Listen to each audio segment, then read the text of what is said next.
Thanks for joining us here on Fox 10. I'm Chief Meteorologist Jason Smith. It's been a terrible situation with Helene, but we have better news now, and that is that the circulation's been absorbed by the trough that picked it up to begin with. This is that non-tropical upper level low, and so this thing's just getting absorbed. And there's still some rain happening in Tennessee and Kentucky, but not in the areas where we had the crazy flooding. You know, the Appalachians really got hit hard, and it's very common that when we have a landfalling tropical system, when they get over the mountains, they can cause for amazing flooding totals, unfortunately, and we've been seeing that with interstate closures. I-40 washed out between Asheville and Knoxville, and you can see the streak of the heavier rain up through Georgia. You can almost follow the track of the storm by looking at the radar estimated precip.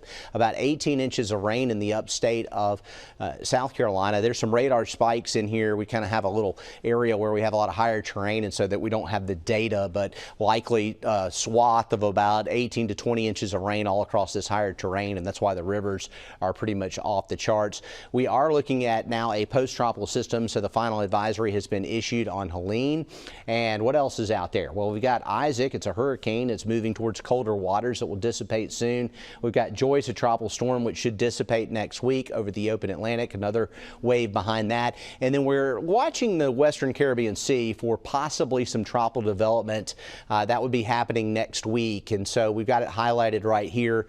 A little low pressure area trying to form up sometime Tuesday or Wednesday next week, and generally tracking towards the Gulf of Mexico. So we're going to be watching the Gulf next week. Could we see some form of an organized system in the Gulf? Where will it go? We don't know, but there is that possibility. A lot of the models have been suggesting development in the Gulf next week. Stay tuned to Fox 10 News for updates. Nicholas will keep you posted over the weekend. I'll be back in next week, and we've got Matt and Jennifer as well in the mornings next week. Tomorrow, as we look at our rip current risk, it's still a medium rip current risk. It should get better as the day goes on, and we have a low risk on Sunday and Monday. Our forecast low temperatures are going to be delightful for your Saturday morning. 66 in Mobile, 65 in Bay Minette, low 60s, 63 in Evergreen, 65 in Chatham.